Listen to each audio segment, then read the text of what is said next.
Hello, welcome to another beer review with your host, Jonathan Brown.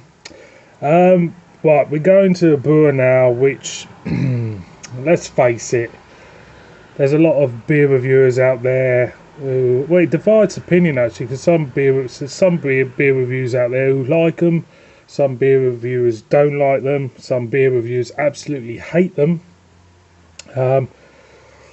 What category I fall in? Well, the ones I've done so far, I've reviewed, I haven't particularly been kind to them. I quote now, what did I call the Bombardier? It was fucking shite. Didn't like it. But some people do like it. Maybe I was a bit too harsh. Anyway, we're going to Wells and Young. We have a bottle of their special London ale. Lovely jubbly boys and girls.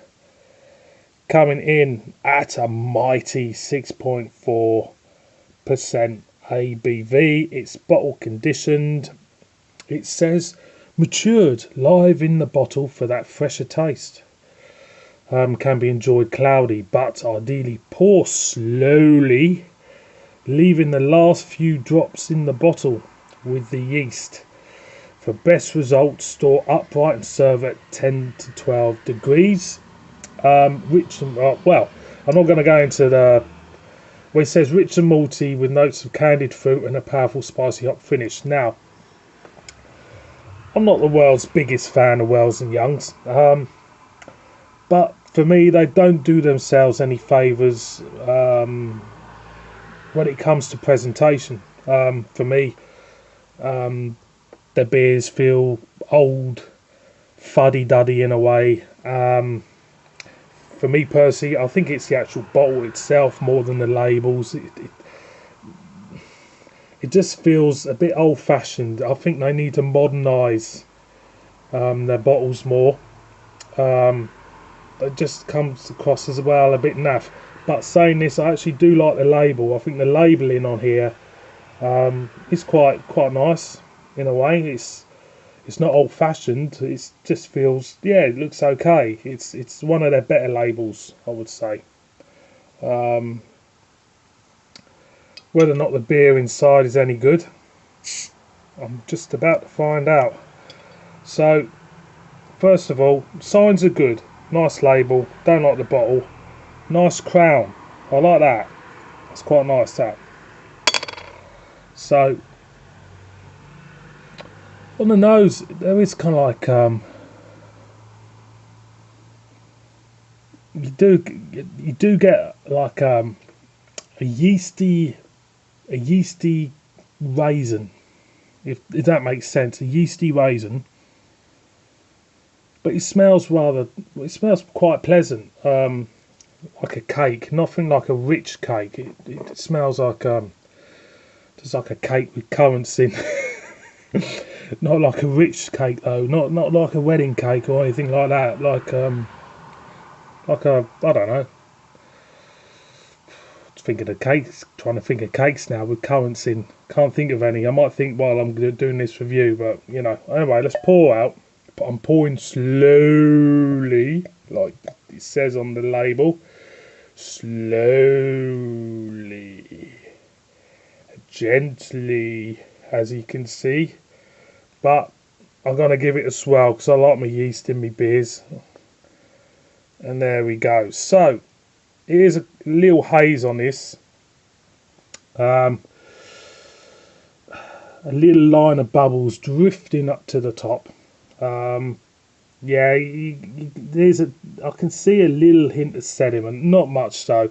I mean, they're trying to make a big thing of it's bottle conditioned and pour carefully. You know, they're trying to put across most probably that this beer is special. Well, they call it special London Ale, as you can see there.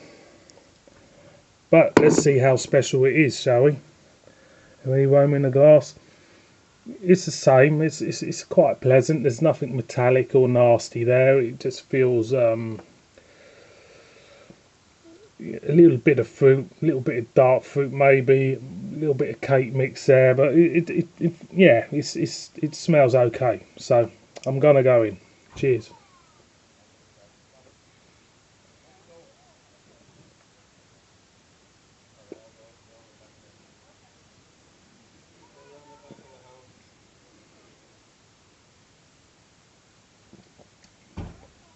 First of all, it's quite sweet. There's a hint of metallicness there, not much.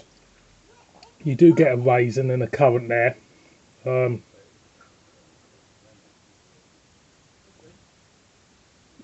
Mouthfeel, yeah, it's all right. It's quite pleasant. You do get a hint of the strength. You don't get much of its strength. I think as I'm going in, the metallicness is coming through slightly. You can feel like that bitter, metallic, bitter edge coming out.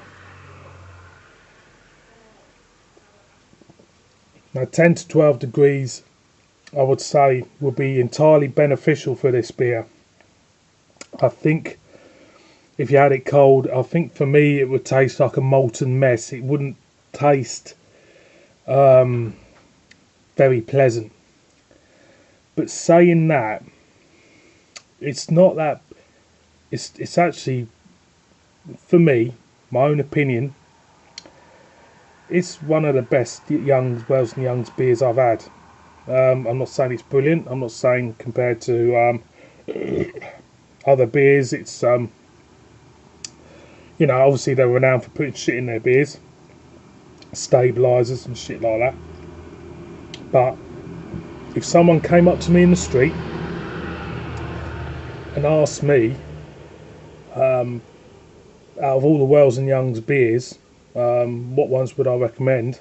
On McEwan's Export, I've got a soft spot for. I haven't reviewed that yet. It'll be this one and that.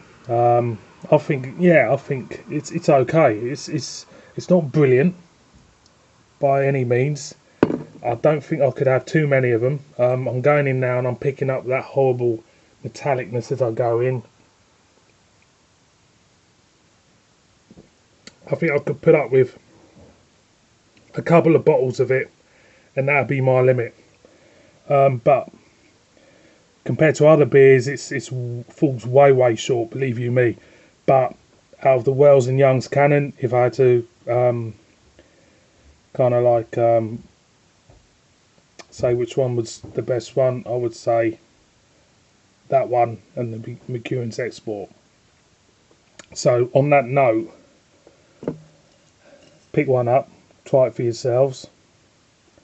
For me, it still falls way short compared to other beers, but there you go. So cheers for watching. I'll see you on my next one.